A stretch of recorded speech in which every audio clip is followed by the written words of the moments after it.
শীত মানে নানা রকম পিঠাপুলি খাওয়ার ধুম। শীত মানে সকালবেলায় ঠান্ডা ঠান্ডা খেজুরের রস। আর এই সব নানা রকম পিঠার মধ্যে কয়েকটা পিঠা না খেলে শীতের আমেজটা ঠিকমতো আসে না। তার মধ্যে অন্যতম হলো দুধ চিতই পিঠা বা দুধ পিঠা। ভিডিওটির মধ্যে কয়েকটা টিপস বলে দেব। আসসালামু আলাইকুম viewers, welcome to Sana's diary. তবে দেরি না করে চলুন ভিডিওটি শুরু করি। প্রথমে পিঠা ভিজানোর জন্য দুধের শিরাটা তৈরি করে নেব। আমি এখানে জাল দেওয়া দুধ 1 লিটার নিয়েছি। এই পর্যায়ে দুধটা আমি একটু গরম করে নেব। এবার দিয়ে দেব 3টা এলাচ। আমি এলাচের মুখটা একটু ভেঙে দিয়েছি।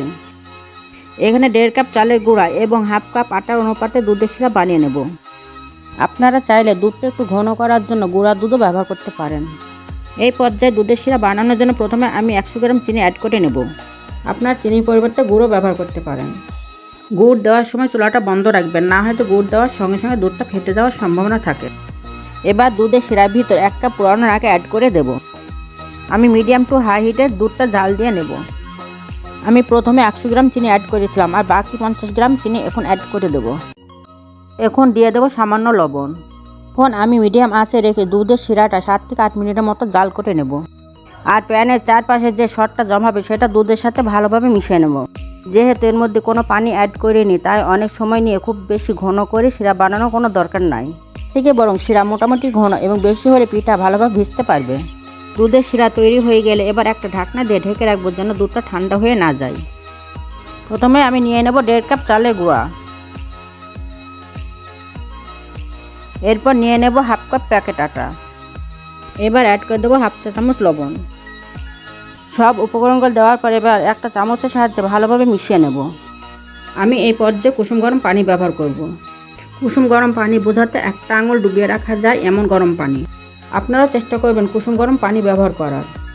আমি একটা চামচের সাহায্যে পানির সাথে চালের গুঁড়াটা ভালোভাবে মিশিয়ে নিচ্ছি। আপনারা চাইলে এই কাজটা হাতের সাহায্যেও করে নিতে পারেন, তাহলে ব্যাটারটা পারফেক্ট হবে। চালের গুঁড়ার সাথে পানির পরিমাণটা খুব সঠিকভাবে দিয়ে ব্যাটারটা তৈরি করে নিতে হবে। এবার আমি হাতের সাহায্যে ব্যাটারটা 7 থেকে 8 মিনিট ভালোভাবে ফাটিয়ে নেব। আপনারা দেখতে পাচ্ছেন চালের ব্যাটারটা আমি কীভাবে হাতের সাহায্যে ভালোভাবে ফাটিয়ে নিচ্ছি। হাতের সাহায্যে এই কাজটা যতটা ভালোভাবে করতে পারবেন পিঠা ততটাই সফট এবং ছিদ্রযুক্ত হবে। এই পর্যায়ে আমি অল্প অল্প করে পানি অ্যাড করে ব্যাটারটা তৈরি করে নেব। দেখতে পাচ্ছেন ব্যাটারটা এখনও কতটা ঘন আছে। এই পর্যায়ে আমি আরও একটু পানি অ্যাড করে দেব। এবার 20 মিনিটের জন্য একটা ঢাকনাতে ঢেকে রেস্টে রেখে দেবো। এবার 20 মিনিট পর ফিরে এসে আবার একটা চামচের সাহায্যে ব্যাটারটা ফেটিয়ে নেব। এই পর্যায়ে আপনার ব্যাটারটা 4 থেকে 5 মিনিটের জন্য ভালোভাবে ফেটিয়ে নেবেন। এবার আপনার ব্যাটারের কনসিস্টেন্সিটা দেখে বুঝে নেবেন। আমি প্রথমে একটা তাওয়া গরম করে নেব, তারপর একটা টিস্যু পেপারের মাধ্যমে তাওয়াতে তেল মাখিয়ে নেব। তবে তাওয়াটা খুব গরম করে নিতে হবে। দেখতে পাচ্ছেন তাওয়া দিয়ে কীভাবে ধোয়া উঠছে। এবার আমি একটা গোল চামচের সাহায্যে ব্যাটারটা দিয়ে দেব। আমি 3 মিনিটের জন্য ঢাকনা দিয়ে ঢেকে রাখবো। ফিরে আসলাম 3 মিনিট পর। ঢাকনা উঠে এবার তাওয়া থেকে আমি পিঠাটা সুন্দরভাবে উঠিয়ে নেব। দেখতে পেলেন তাওয়া থেকে কি সুন্দরভাবে পিঠা উঠে গেল। আমি আপনাদের সুবিধাতে আরও একটা পিঠা বানিয়ে দেখাচ্ছি। আবারও 3 মিনিটের জন্য ঢাকনা দিয়ে ঢেকে রাখছি।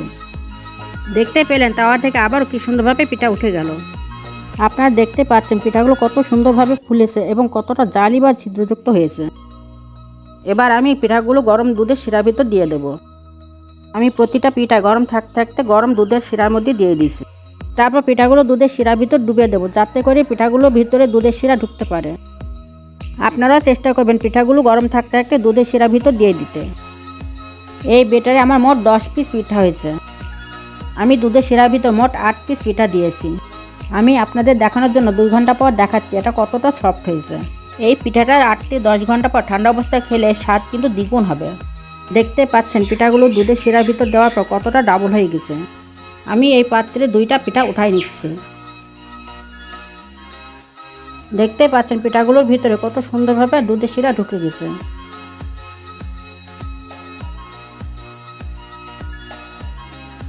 এবার আপনাদের একটা পিঠা কেটে দেখে দিচ্ছি।